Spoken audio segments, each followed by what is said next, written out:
Causticum की। Causticum को पॉलीक्रिस्ट बोला जाता है। पॉलीक्रिस्ट इसलिए कि होम्योपैथी में किसी भी बीमारी को उत्पन्न होने के 3 बेसिक कारण माने जाते हैं। एक सोरा, साइकोसिस और सिफिलिस। ये ठीक उसी तरीके से है जैसे आयुर्वेद में कफ, वात, पित्त माना जाता है कि इन्हीं की वजह से बीमारियां उत्पन्न होती हैं। ठीक उसी तरीके से होम्योपैथी में किसी भी बीमारी के ओरिजिन के लिए सोरा जिम्मेदार हो सकता है, साइकोसिस एंड सिफिलिस। इन्हीं 3 की वजह से बीमारियां होती हैं और इन तीनों पर एक्शन करता है कास्टिकम, इसीलिए इसको पॉलीक्रिस्ट बोलते हैं। पॉलीक्रिस्ट यानी इसका स्फेयर ऑफ एक्शन जो 3 मियाज में है, इन तीनों मियाज पर है। इसी तरीके की और मेडिसिन है जैसे नक्सबोमिका है, सल्फर है, बेलाडोना, ये सब भी पॉलीक्रिस्ट मेडिसिन है। तो उसी कैटेगरी का ये भी है कास्टिकम। कास्टिकम बेहतरीन मेडिसिन है और खास तौर से ऐसे लोगों के लिए जिनके हिस्ट्री में ये रहा है कि काफी समय से एलोपैथिक सिस्टम के मेडिसिन यूज किए हैं और उस एलोपैथिक मेडिसिन का जो साइड इफेक्ट है वो बॉडी पर किसी न किसी तरीके से आता है। तो एलोपैथी के साइड इफेक्ट में ये मेडिसिन यूज की जाती है क्योंकि जो एलोपैथी की जो दवाइयां होती हैं उसमें अधिकतर पोटेशियम के साल्ट होते हैं और उस पोटेशियम की जो ओवरडोजिंग की वजह से बॉडी पे इम्पैक्ट आता है उसको ठीक करने के लिए कास्टिकम यूज की जाती है। क्लार्क में ये सब लिखा है। अगर आपको बेहतर पढ़ना है तो क्लार्क की मेड क्या पढ़ें, उसमें ये सब बातें लिखी हैं जो अभी हम लोग समझने वाले हैं। तो इस तरह से जो कास्टिकम है एलोपैथी के ओवरडोज को ठीक करने के साथ साथ बॉडी में जो मसल्स होती हैं उनमें एक्ट करता है, वॉलंटरी पे भी और इनवॉलंटरी पर। वॉलंटरी मसल्स वो होती हैं जिसमें कि अपने एक्शन को कंट्रोल कर सकते हैं और इनवॉलंटरी मसल्स होती हैं जिसके एक्शन को हम कंट्रोल नहीं कर सकते।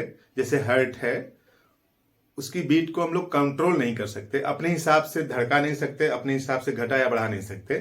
तो ऐसी कई मसल्स होती हैं जो वॉलंटरी हैं और कुछ मसल्स क्या होती हैं, इनवॉलंटरी हैं। इन दोनों पर इसका बेहतर एक्शन है और खास तौर से इस पेशेंट की जो माइंड सेटअप है वो intense sympathy for suffering of others, यानी दूसरों के सुख दुख में बहुत ज्यादा अपने को इन्वॉल्व समझता है।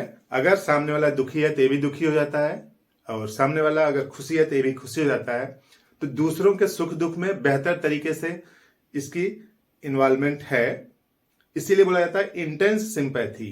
बहुत ज्यादा सिंपैथी है दूसरों के सफरिंग से, खासतौर से दुख होने पर।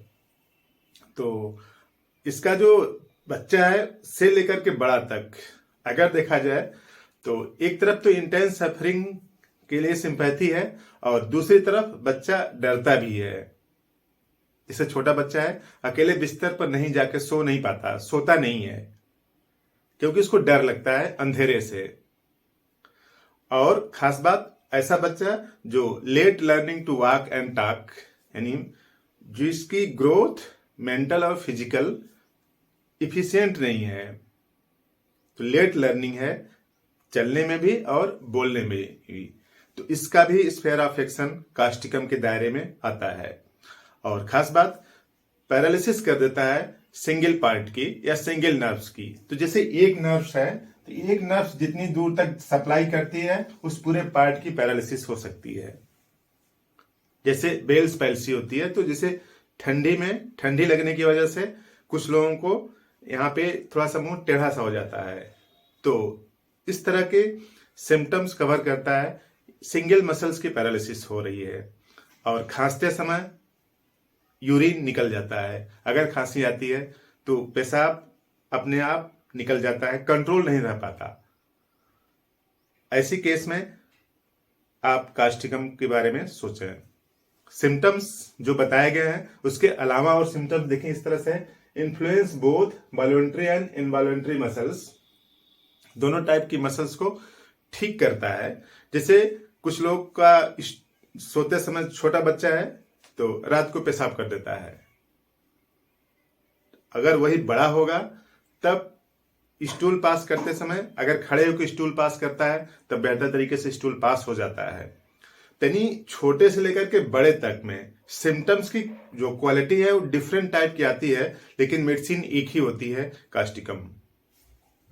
तो पैरालिसिस ऑफ सिंगल मसल्स या फिर पार्ट्स, सिंगल मसल्स या पार्ट का इन्वॉल्व है, जैसे बेल्स पैल्सी या फिर वोकल कॉर्ड की पैरालिसिस से बोल ही नहीं पा रहा आदमी। तो सिंगल मसल्स या फिर सिंगल पार्ट्स का contraction and tension in heel and tendo Achilles, जो हील है, जो एड़ी है, वहां पे कंट्रैक्शन हो रहा है, जैसे खिंचाव सा है, और एड़ी के जस्ट ऊपर वाला पोर्शन यानी घुटने से जस्ट पीछे टेंडो एक्लिस है, वो साठ जैसा हो गया, छोटा हो गया, जैसे तनाव जैसा रहता है। चलते फिरते समय पैर यहाँ पे रखते हैं तो वहां पे इस तरह सकता जाता है, तो कंट्रैक्शन की वजह से इस मसल में, टेंडो एक्लिस में।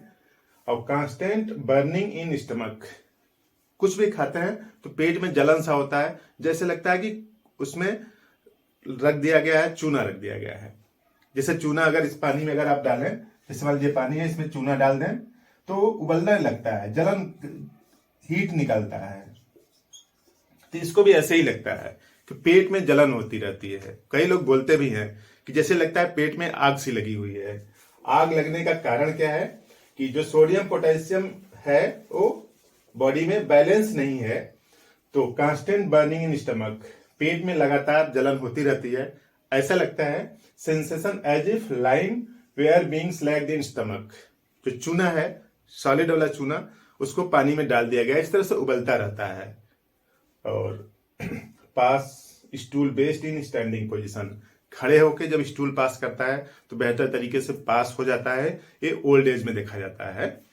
और फिस्टुला इन गम्स रेक्टम, कुछ लोगों के जो गम है, जो मसूड़े हैं, उसमें भी फिस्टुला हो जाता है, ट्रैक सा बन जाता है, और एनस में भी, रेक्टम में भी। तो फिस्टुला और एनस जो है वहां पे मॉइस्चर जैसे नमी सा प्रतीत होता है। तो इस तरह के सिम्टम्स हैं। इसके अलावा भी और कई सिम्टम्स हैं, खांसते समय पेशाब निकल जाना, और जब भी खांसी आती है तो एक घूंट पानी पी लेने से थोड़ा देर के लिए आराम, टेम्पोरली आराम मिल जाता है। तो इस तरह के सिम्टम्स कवर करता है, और पॉलीक्रिस्ट मेडिसिन है, तो आप इसका यूज करें। और यूज करने का तरीका सिंपल सा है, आप होम्योपैथिक मेडिकल स्टोर से कास्टिकम ले लीजिए, कास्टिकम 30, 4 बूंद सुबह लें, केवल एक टाइम, 4 बूंद सुबह जीभ पर।